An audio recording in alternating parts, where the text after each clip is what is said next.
Welcome everyone. First of all, can everyone hear me? Is my mic on? Can you hear people speaking? Wonderful, wonderful, wonderful. All right, happy Thursday. Welcome to another Build Your Presence webinar. I'm excited about this one. We've got a lot to talk about, and we've only got 45 minutes to do it in. So we'll try and crack on as fast as we can. But before we get started, see there's a chat function. I see people are typing stuff in there. If you have any questions or comments, feel free to drop them into that box. We'll try to get to them during the webinar. But if we don't, I want to leave some time at the end anyway, like 15 or so minutes, so we can chat with you guys and bring you up if you feel comfortable to ask any questions. But yeah, you'll have a chance at the end to do that. But it's going to be a fun one, so let's crack on. I wanted to quickly go over the things that I wanted to talk about in these 45 minutes. But if we don't get to it all, I'll make sure that I share this slide deck with you guys in a follow-up email. And I'll flesh it out a little bit more, so there's some more actionable things in there that you can just take away and apply in your own time. But I wanted to use this webinar to bring some context to some of the things that we're going to talk about, because there's a few technical things that if you're not familiar with SEO in detail or some of the things that we're talking about, this is where a webinar like this would help. But you'll have the slide deck after this anyway, regardless of whether you attended or even the people that didn't attend. I'll send it out to everybody. But first things first, let me introduce you to my wonderful co-host, Emma. She's one of our SEO specialists here at Luxury Presence, super passionate about the work that she does. But I don't want to talk for her. Emma, do you want to give yourself a little background and intro to yourself? Yes. Can everyone hear me? Can you hear me, Bali? Okay. So as Bali mentioned, I'm an SEO specialist at Luxury Presence. I've been in the SEO industry for almost 2 years and working as an SEO specialist at Luxury Presence for a little over a year now. I'm happy to be here and excited to pass some of my knowledge off to you so you can learn one of the best strategies for growing your organic search presence through local SEO. Amazing, amazing. Thanks for joining, Emma. I always like having a co-host on because it gets a bit boring, everyone just looking at my face all the time. So thanks for joining. I want to pick your brain for sure in this chat. For those of you that have joined in past webinars, you've probably seen me before. I'm one of our product marketing managers here. I used to be an account manager, and going back even further, my background is the music business and the entertainment world. So when I came over here to LA, it's weird how real estate and entertainment, they're kind of the same people. You're just dealing with the same people all the time. So I fell into real estate naturally. But my passion is marketing, and that's why I joined Luxury Presence and why I'm here doing the things I'm doing. But yeah, let's crack on. First things first is, what is a Google business profile? Here's the thing. You probably heard of Google My Business, right? In the past, they've rebranded, they've changed. I don't know when they did it. I'm still trying to get my head around it. It's GBP now, Google Business Profiles. Can you give any insight into that, Emma? What these things are? So a Google Business Profile, or what we'll sometimes refer to as GBP, is a free Google product that allows you to establish and promote your business on Google Search and Maps. Google Business Profile, in some sense, has become a form of social media that's specifically geared towards getting your business out in the world and building brand awareness through integration with the most powerful and well-known search engine. Nice. So it's one of those things that you've probably seen before, right? Like if you look into this little screen flow that I got, like when you type in businesses into Google, you see it naturally when you're searching for food or for any sort of local business. It's that thing on the right-hand side right here. And you'll know if you type in your business into Google, if you have one or not, because it will show or it won't show. And if you're logged into your Google account, it will open up some options where you can edit things and kind of, mess about with that profile. But you'll know, just type your business into Google and see if you have one. If you don't, we'll teach you how to set one up. But yeah, like Emma said, it's super important, because platforms these days, or in general, if you use Facebook as an example, or Meta, using video as an example, if you uploaded video, the direct file to Facebook and let Facebook do its thing, they will show it naturally to more people because you uploaded it to their platform. And and shared it that way versus sharing like a YouTube link. So they're like promoting people to use their platform. Google is an example of that, and Google Business Profiles are an example of that, where it's still relatively, like, not a lot of people are using it, and they want to push the businesses that are using it, and that's why the features, they keep updating it, they keep adding more features, and the people that are using it, you'll see that it will have an impact on your SEO, your website traffic, your leads overall. And in this webinar, we're going to teach you how to kind of optimize it and get it in good shape for your business. But here's a quick question: how can Google Business Profiles help improve the online visibility of the brand and business? Like, what is it about this thing that allows that to happen? So we know that customers are 3 times more likely to consider your business reputable if you have an optimized and complete Google Business Profile, meaning the business information that you provide on your profile is accurate and represents your business in its entirety. We also know that over half of GBP interactions produce website visits. This means that not only can you manage your online presence and build your credibility as a local and seasoned expert, it can be used as a tool to generate organic traffic to your website, like Bali mentioned. The goal of a Google Business Profile is for it to not only show in the search results for your business or brand name, which are top of mind when we think of building your brand awareness, but to rank in Google's local map pack for non-branded keywords that are tied to your location. For the real estate industry, this is typically location realtor or location real estate agent keywords, as these have a service-related local search intent. When we refer to the local map pack, it's a section in Google search results that displays top ranking local listings in your location or your searched location. Nearly 100% of consumers use the internet to find local businesses, and almost half of local searches lead to clicks on the local map pack, which gives you the perfect opportunity to drive more traffic from your Google Business Profile to your website.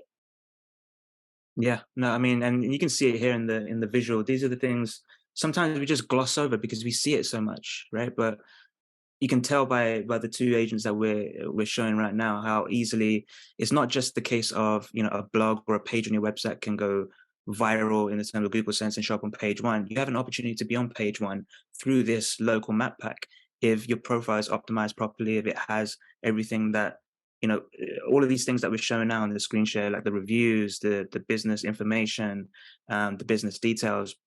These are all things that is a missed opportunity if you're not utilizing this, and it's a way for you to get on page 1 without having your website or a page of your website, you know, moving up in the rankings. It's always going to be harder that way when you've got the big dogs like Zillow and the big brokerages that are trying to take up that page 1 space. This is exactly what you would need for like those local searches. Like we're typing in Malibu Realtor here, and it's fairly easy for someone with not crazy amount of domain strength to show up on page 1 like this, in arguably a more visual way. Brian here, you know, you can see his profile's filled out nicely. You can click to his website from here. You can see the reviews. It's worth doing. So how can businesses optimize their profile, and what are the actionable things that they can do to get up here? So one of the most important things when we're talking about optimizing your Google Business Profile is consistent digital presence. This means the business information across all platforms you use for your business should be the same. This includes your website, GBP, Facebook, Instagram, LinkedIn, your Zillow page. The most important is what we call NAP, which stands for name, address, and phone number. Consistent digital presence plays a big role in building your profile's location authority, which is what many people believe to be the secret to ranking in Google Maps. For those who don't know, location authority is a form of ranking power in Google's local search results. Basically, the higher your location authority, the higher your profile will rank in Google Maps. Location authority is focused on building trust between you as a business owner, customers, and Google. And the 2 main pillars are accuracy and consistency of your business information that can be found across the web. You also want to ensure that you're representing your business name the way it is in the real world. Oftentimes, as an agent, this is simply your name or team name. There used to be a time where it was recommended to add keywords in your business name, like location real estate agent or location luxury real estate. Just in the last year, Google has tightened its guidelines for representing your business online. So it's best to leave keywords out of your business name, especially if you don't already have a profile set up for your business. You also don't need to include realtor or real estate agent in your name, as there's a field for that in the business category section, which is a section below your name that will say like real estate agent in location. You also don't need to add the brokerage you're associated with in your business name, as it's technically a separate business entity, and it's possible that your brokerage's office already has a Google business profile dedicated to it. When thinking about adding keywords to your Google business profile, the best place to do this is in your business description.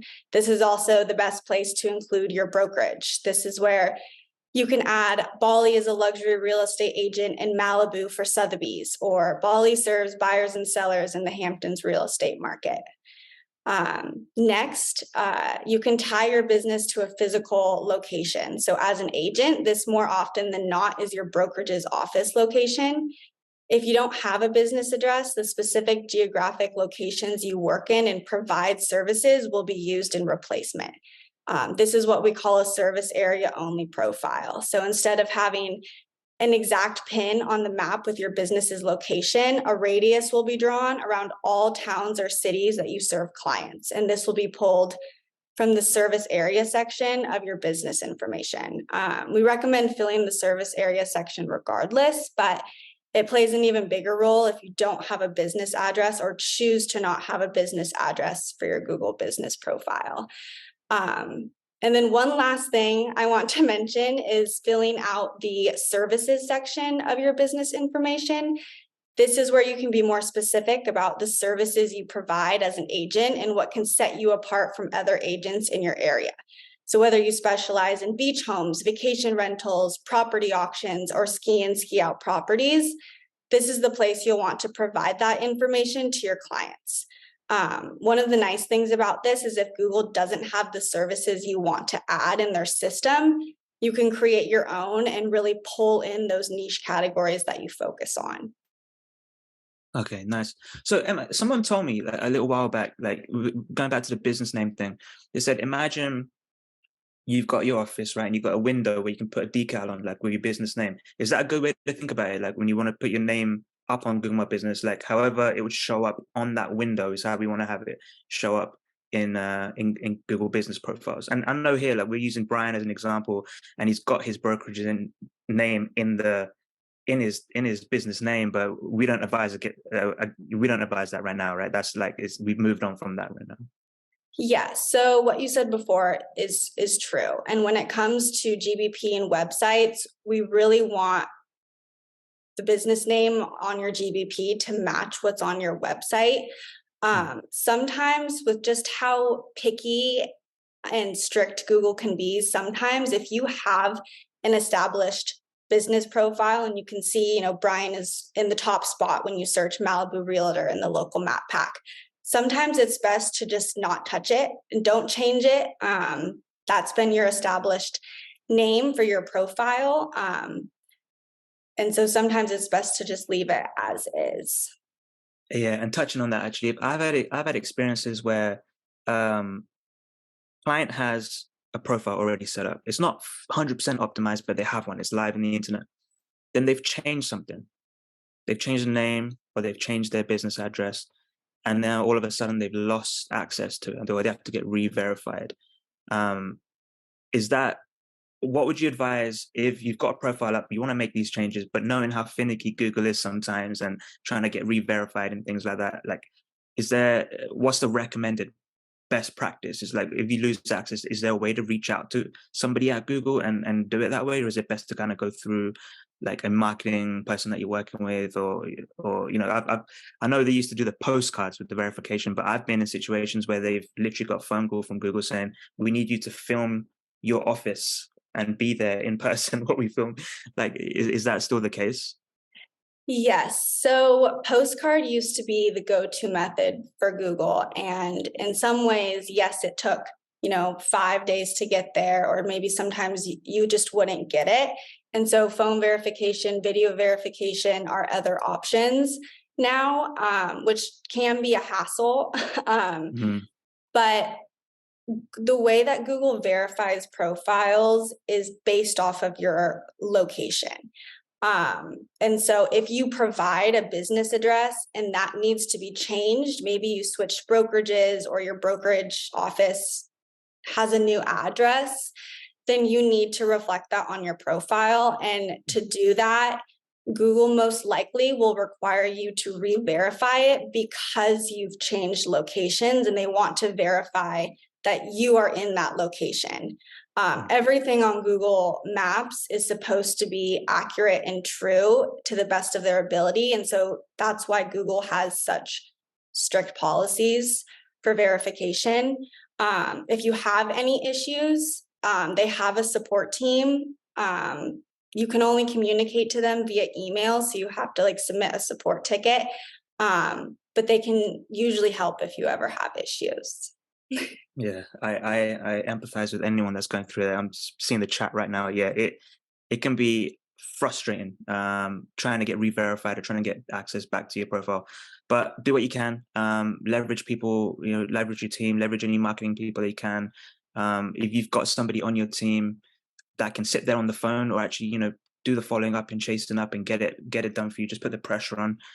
It's worth doing. I know, if you're a solo agent or something, doing this and trying to do your day job and all of that, it's difficult. But get that profile if you can, do what you can to get it up, and then reap the rewards of it once it's set up. But one of the main things about Google Business profiles are reviews, right? Why are reviews, like, we know reviews are important in general, but why is it more important for GBP right now? Like, why is it such a secret weapon to have reviews on your Google Business profiles? So about 95% of online consumers are more likely to use a business with positive reviews, which makes sense. In my opinion, as a real estate agent, online reviews are one of the best strategies to set yourself apart from a very saturated market. This is because building reviews is an essential part of proving to your future clients and to Google that you are the expert in your field. Google values the relationship between a business owner and its customers, and reviews are the best method for demonstrating this relationship online. Reviews also contribute to building your profile's location authority, like I mentioned earlier. And the more reviews you have, the higher your chances are of popping up in the search results. Got it. And I see a question from Vicky here. Is like, what counts the most when you post an update, products, updates, questions? Um, they all count. Everything counts as activity on Google My Business or Google. See, I'm saying it again. Google Business profiles. You want to keep it active, just like your website. When you add new content, you keep refreshing it. It's just a signal, sending a signal back to Google that you're still alive, still active, still focused on getting the word out. But why we like reviews so much is in this day and age, people trust people, right? And reviews aren't easy to take down. If somebody puts a review up, it's not like you have to go through a process to, if it's something that's toxic or just something that just incorrect. Like, our approach, well, my approach personally, is not to even take the review down. It's to have a conversation, engage with whoever that person is, talk to them, show people online that you are a business that is easily reachable, that's can start a dialogue with people. And honestly, if you get a bad review, that's an opportunity for you to share the world with with other people, how you would handle that, through a conversation and through text and through messages there. But even getting on the phone or whatever you do to kind of rectify that situation in person, try and reflect it online too. Um, Product updates, the posts, social posts, repurposing content, all of that's good, but reviews is where you can get really intimate and personal with people. And there's loads of places to put reviews, right? Like Zillow and Yelp and all of these different places. Google is we've just seen the most bang for the buck kind of with SEO and with general traffic coming to a website if you do it through Google. And we have some tips and tricks on how to get those reviews. Like, I have my thoughts, but do you have any tips and tricks on how to get those reviews, Emma? Or Yes. So Google provides each profile with a personal shareable review link or a shareable profile link that you can send to your happy clients and make it easy for them to post a review on your profile. The best time to ask for reviews is right after you've closed a deal, but before your clients get into that move-in mode and get busy with other things. You want to capitalize on the excitement, the gratitude, the happiness that your clients will experience right after they've sold or bought their new home. It's also important to set a goal when it comes to getting reviews. So setting a goal for yourself to get X amount of reviews each month. Even when you have really busy moments in your career, it's so important to dedicate some time at the end of the day to reconnect or check in with your clients and give them a platform to voice the experience they had with you as an agent while simultaneously boosting your online credibility. So it's a win-win for both you and your clients. Once you get a review, you want to respond to each one with an in-depth and more personalized response that relates to the client and the relationship or experience that you had with them. Like Bali said, it's good to respond to negative reviews too, whether that you served the client or not. It's easy to be short and straight to the point by simply thanking them for their business, but every response that you give gives you the perfect opportunity to turn that experience into something meaningful for your online presence and highlight your expertise naturally. So, for example, if you helped a client buy their family beach home in Malibu, express your gratitude, briefly mention the experience you had touring homes, and specifically mention the area they bought their home in. To highlight your expertise, you can say something as simple as a native of Malibu, or as a resident of Malibu for over 20 years. Those short phrases can help you slowly and naturally build out your credibility in a given location. yeah, nice. I mean, the thing with reviews, right? Like, I get it. Like, sometimes, especially in those maybe the higher price points, or just sometimes you just don't feel right asking for a review, but you'll know generally, like, the client that you're working with, if they're willing to give a review or not. And like you said, like, it's worked for us when I was working as a real estate agent in Malibu.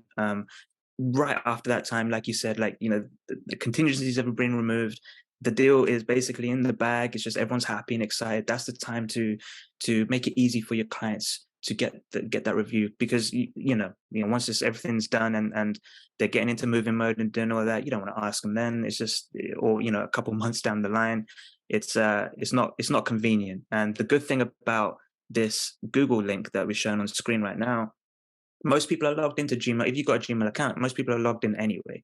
And so what that link does is it instantly, you can see it just instantly opens up to the box, and they can just start typing in. They can leave their 5-star, 4-star reviews or whatever, type in some words, post it. It takes 2 seconds.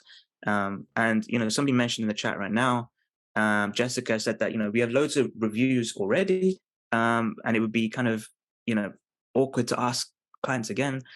Maybe we don't get those reviews from those clients, or maybe some of those clients you got a close personal relationship with that you can ask them again. But make it easy for them. Like, maybe send them an email, say copy and paste this that you wrote in the past, and just paste it into this box. It'll take them 2 minutes, and you'll know which clients are willing to do that or not. Otherwise, it's okay. Those reviews can be shared on your website or wherever they live right now, and collect more reviews going forward. It's a conscious effort to collect, and it will go a long way. Where a lot of agents don't really want to ask, but if you don't ask, you don't get. And not everyone's going to do it, but the clients that will do it, will be happy to leave you a review, especially if they had a great experience. And that's what we want to show. It's that it's once the deal's done, that's not done for the client. Like, you want to check in back. If they had a good experience with you, they will refer you to somebody else, and you'll get more business through them. And in most cases, referrals are the largest source of business for most businesses. So it's worth doing. Yeah. what other effective strategies can be used to improve visibility? So we've mentioned reviews, right? But there's other things that we can do on these profiles, like posts, right? How can we utilize those?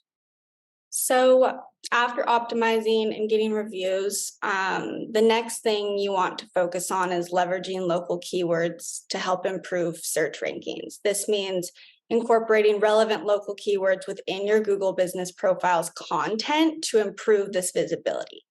I mentioned before that this can be done in the business description section, but another good spot to do this is with the posts and products features on your profile. Statistics show that 40% of business owners have never posted on their profile. So if you think of it this way, posting is a low-hanging fruit strategy that you can take advantage of. When posting on your profile, I recommend highlighting your featured and sold listings, blogs, neighborhood or lifestyle guides, your home valuation tool, or buyer and seller guides that are published on your website. Always use a call to action and a CTA button at the bottom of the post that links to the web page to maximize your opportunity of generating more traffic to your website. My favorite, like you'll see in the photos, is just the learn more button. Regularly posting on your profile is an essential strategy for keeping your profile active, relevant, and up to date, while also bringing your listings and the knowledge that you have of the market or a neighborhood you serve clients into a short and sweet spotlight.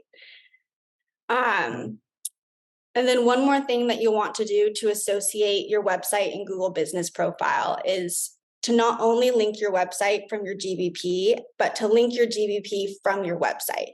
So like any social profile links that you provide on your website, add your shareable profile link alongside them.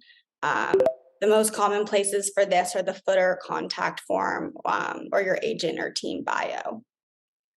Got it. Okay, cool. So in most cases, people will have the content already. It's not like you have to post anything specific or anything, completely brand new on Google My Business or Google Business Profiles. Repurpose what you have on social media. You've probably got a ton of stuff on your website already. Listings are an easy one, but blog posts or about the team type things, or just another photo of you in your office or something like that. Just the key is to keep people back to your website. Just get them to your website as fast as possible, and then everything that you do on outside of your website, just have that link going back to your website versus the brokerage site or somewhere else. We just want to get people back to your site.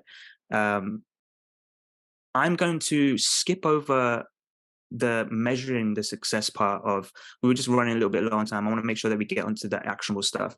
If we have time, I'll come back to the how to measure success of Google My Business and how to look at some of these metrics.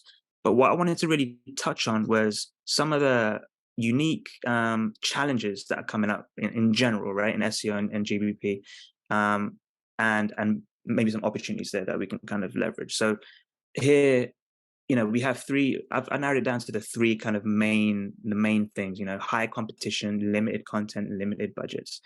High competition is always going to be a tricky one, right? Like that's going to, especially if you're a brand new website or you're just starting out, going up against somebody in a high competition area like New York, Manhattan, or Beverly Hills that have been doing it for 10, 20 years, right? They've already built up that domain authority. They've already got a ton of traffic coming to their website, probably, and you're going up against them. So that is a challenge. Limited content is always another one too. I always hear it from my clients of, we don't have enough content, or we don't know what content to create. And limited budgets is another one where, if you're going up against companies that have crazy budgets, like you got Zillow, that's just unlimited money. How do you compete against those? Like, would you agree, Emma, with these three sort of high level challenges in SEO right now? Yeah, and I think you summed it up perfectly. The real estate industry, especially online, is highly competitive, with many businesses fighting for that top spot in the search engine results page for the same high value primary real estate keywords. So think transactional type keywords like location real estate and location homes for sale. Each market is different. So some with a much higher competitive landscape than others, but it can make it challenging to achieve high rankings and attract high value organic traffic back to your website. Mm-hmm.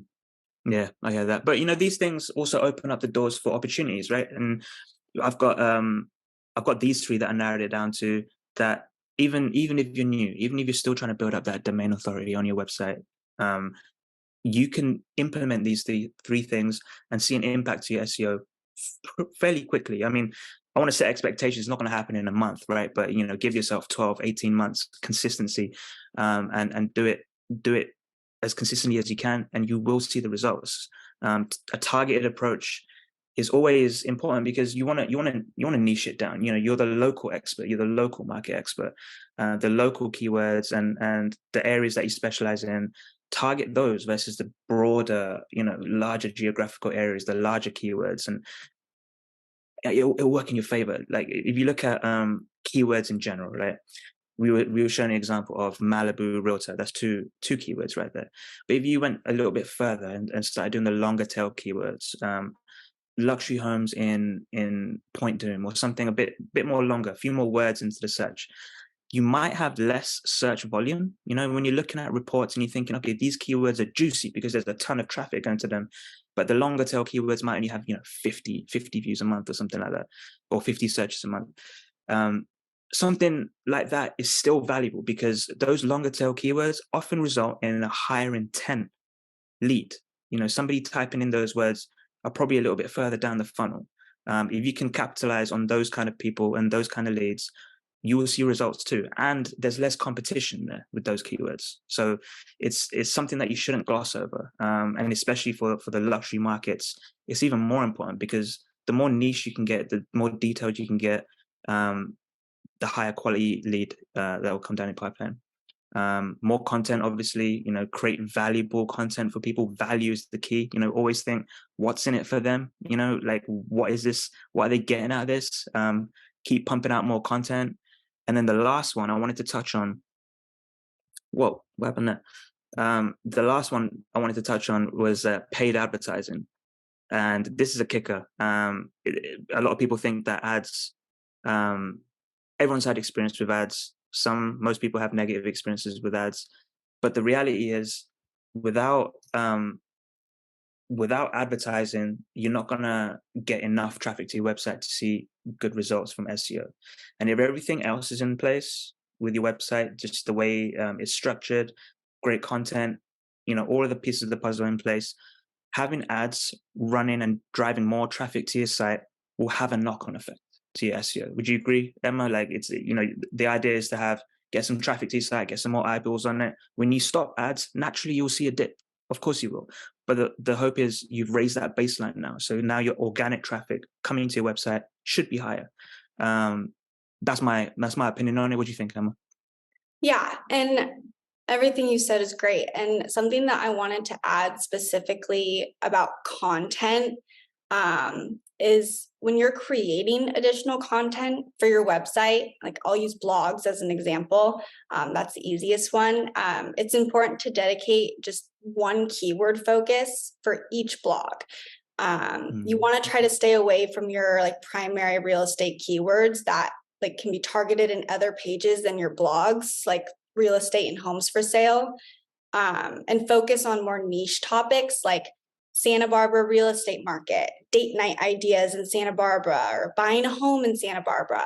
What was once a tactic a long time ago, trying to incorporate the same keyword over and over again in your content and across your website, what's referred to as keyword stuffing, will not help you rank higher and can actually be damaging to your SEO. So the best strategy is to pick a keyword to target.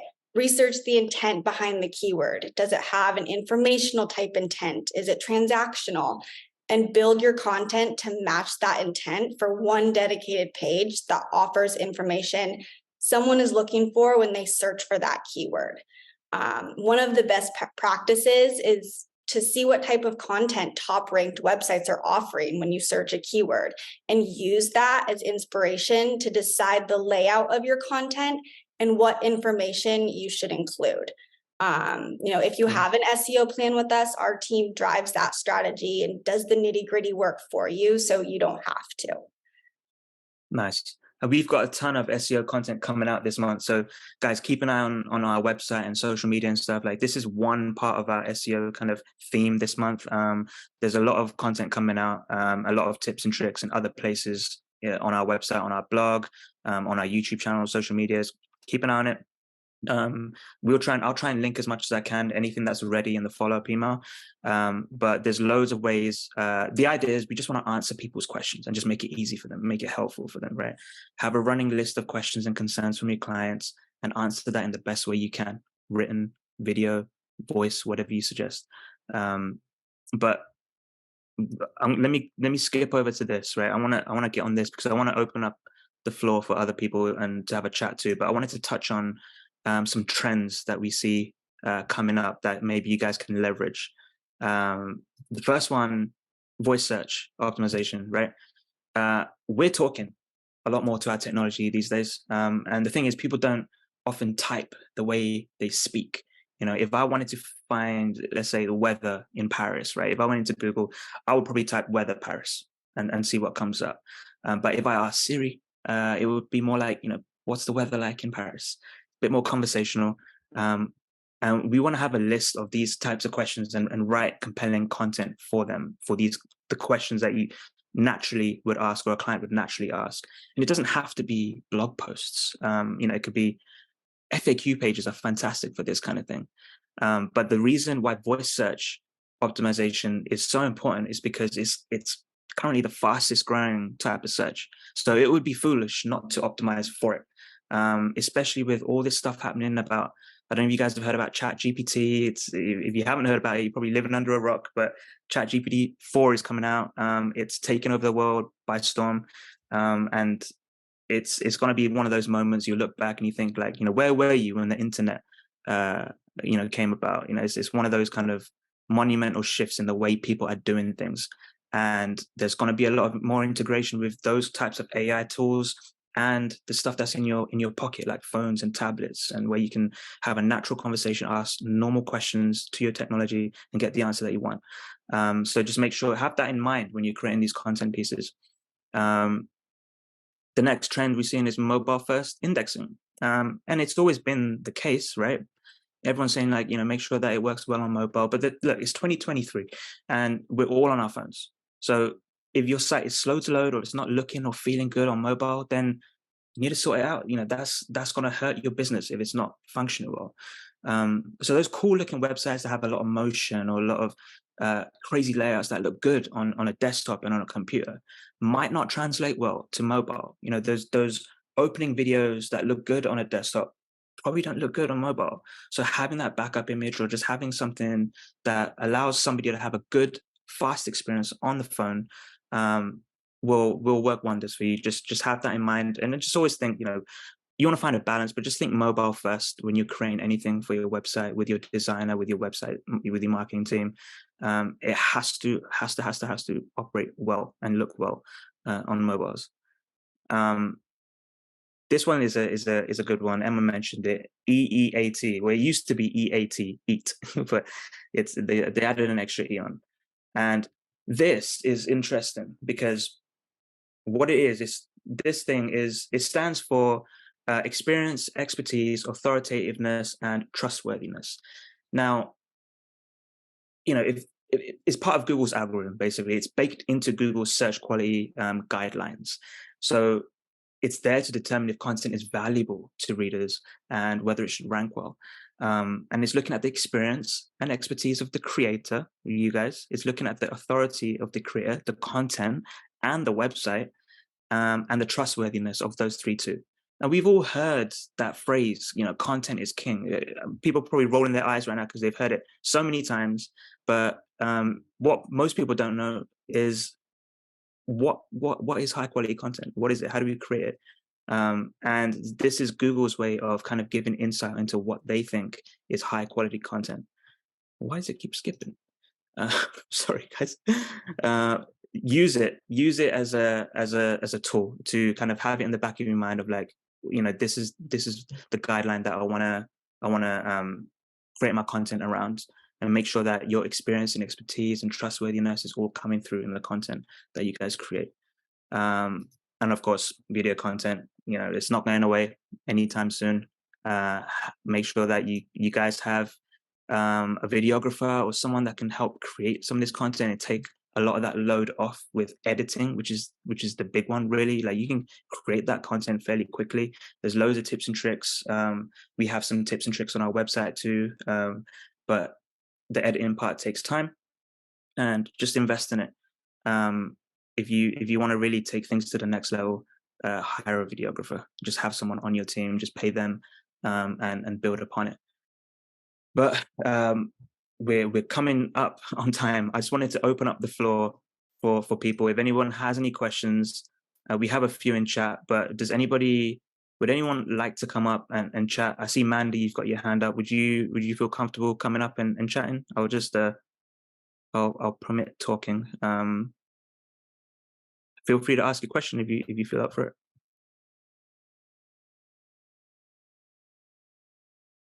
Mandy, is your mic working? All right, no worries. We'll come back to you. What about Steve? Here you go. Steve, you're up on the stage. Do you want to? Hi, good afternoon, everyone. Good to hear another English accent, by the way. Yeah, it's very nice. I have a question. I think you may be coming onto this. Are you going to be offering SEO services to get our Google pages up to speed? I have a website with you guys already, but I would like to get someone to look at my Google business page. Yeah. I mean, it's part of. So Emma here is from the SEO team. It's depending on what package or plan that you have. Yeah, you can certainly talk to your rep or just follow up with us in an email, and I can connect you with the right person. We have different levels of SEO plan, but I'm sure there's someone that can help you out with this. Do you have somebody that you're talking to currently? I don't recall the name. I can pull it out from my records, but I don't recall the name off the top of my head. But I can I'll reach out to them. Thank you. Yeah, of course. Yeah, we can definitely help with that. Thanks. Yeah, Mandy, are you still there, or? No worries. Okay. Anybody else wanna jump up before we call it a day? I know we're coming up on time fast. Maybe 45 minutes is not enough. Did you guys want it to be an hour long? I think maybe an hour might be the sweet spot. It didn't feel like 45 minutes. It didn't, yeah. Heather, I'll jump you up here. Heather, here you go. Hi, quick question on the video. Do you have an example of a couple of agents maybe who have utilized video well? And was that within their website or within Google My Business? Yeah, so video in general, I don't know if Google business profiles allow video posts, but you can certainly link back to a YouTube video or something on your site. But our approach to video is the best bang for your buck is going to be the talking head ones, right? The ones with you in front of the camera, you talking to the camera, letting your personality shine, letting your opinion shine. However controversial that opinion might be, the more controversial, the better, I'd say. But that's your brand. And that's what's going to help you stand out. And the reason why we gravitate more towards those kind of videos versus the polished property tours or the aerial drone shots and things like that is because everyone's doing those. Everyone's doing it. And they look great, but nothing is helping you stand out from the crowd in that sense. And if people want to get to know you and trust you to handle a big deal like a real estate purchase or a sale, they need to get to know you as a person. And the fastest way possible is video without being in front of them, right? And so that's what we suggest. But did that answer your question? No, totally. I totally get that part. Maybe more curious, like how it would be fleshed out on the website. I'm not sure that I've seen any examples of that on a luxury presence website. I don't know if maybe you have one. Would it be a separate video page similar to like the blog page? What would that look like? Yeah, I would do a separate video page. There's a couple of things that we're testing out, like embedding a YouTube video in a piece of blog content. YouTube is a good place to host these videos, like to have them saved, because it's Google too, right? It's the second biggest search engine in the world. You want to have the videos there. All of the SEO stuff like keywords and things still work there in terms of indexing and the searchability. But on your website, embedding the YouTube videos and having them pop up as a light box versus kicking you out to YouTube will keep people on your site for longer. So like whatever, if it plays within the page or it just pops out to a little light box, that will signal back to Google. So like people are on your page, it just keeps people on your page for longer. And that's the theory and the thought behind having those videos. Like say if you had a blog post on the 10 best pizza spots in your neighborhood or something. If you created a short 1-minute video of you talking to the camera, you know, summarizing that blog post, or just you in one of your favorite pizza spots and having that in your blog post, the theory is that people are engaging with your site a bit better, engaging with your content more, and it's all signaling back to Google that it's value and it's trustworthiness, and it's gonna bump you up.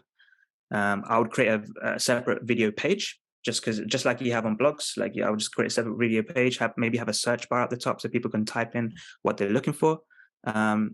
Otherwise, have them dotted around the site wherever it feels natural to you, wherever you feel a video would help that page or that paragraph or that piece of blog content. Just add it there. Perfect. That's helpful. Thank you. Yeah, no worries. Who else we got here? Bara? Hi, I just had a quick question. If I work in 2 different states, and I know you guys were mentioning our service areas offered on the GBP, would it be better for SEO strategy to have 2 separate GBPs or have only one and then include both of the areas that I serve in the both states? Great question. Emma, take it away. So it depends. So if you have do you have 2 different office locations in each state? Yeah, so I don't work out of an office, I work virtual, but yes, I have 2 separate addresses. So I would have to verify 2 different addresses for the Yes. home. So in that case, it would be best to have 2 separate profiles. If you were to not really have, a business location to tie those profiles to, then you could just have one and service and include both states. But if you have 2 different locations, then the best thing to do would have 2 separate business profiles, because if someone's searching for you in one state, you want that profile to show up. If someone's searching for you in the other state, you would want that profile to show up. Does that help? Yeah, so because when I asked Google, so right now I have a GPP and I went ahead and put the San Francisco home office address, and then they told me just add the of the other state, but that actually pulls on SEO. So it is better than to hyper localize and just do 2 separate ones, is what you're saying. Even if I don't use the actual office address, I'm only using it for verification, but it's not a physical address that I actually work out of. Yeah, that should be okay. Okay, so still do 2 different ones. Correct. Yes. Okay. And add your area in your name. So like my name dash, San Francisco Realtor or whatever, like the specific area in the actual business name as well, correct? You don't have to do that, because based off of that address, it'll say real estate agent in that location, wherever your address is, or it'll say services and then all of the areas that you service. So Gotcha. it would be best to just do your name. And then in the business description, in the service areas, and your address, that's where you can pull in those locations. Perfect. Okay. Thank you so much. Of course. Awesome. Yeah, that was a great question. Actually, it's always a tricky one when we work in different spots. Mm. All right, Yeah. and we're gonna do one more question from James. And I know there's a bunch of questions in the chat too. I'll make sure that we get responses to those questions. We'll send you personal emails and just get responses. But James, yeah, go ahead, and then we'll wrap it up and give everyone their time back.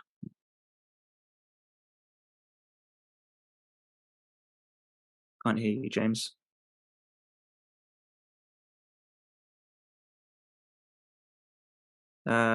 Oh, got it. All right, no worries.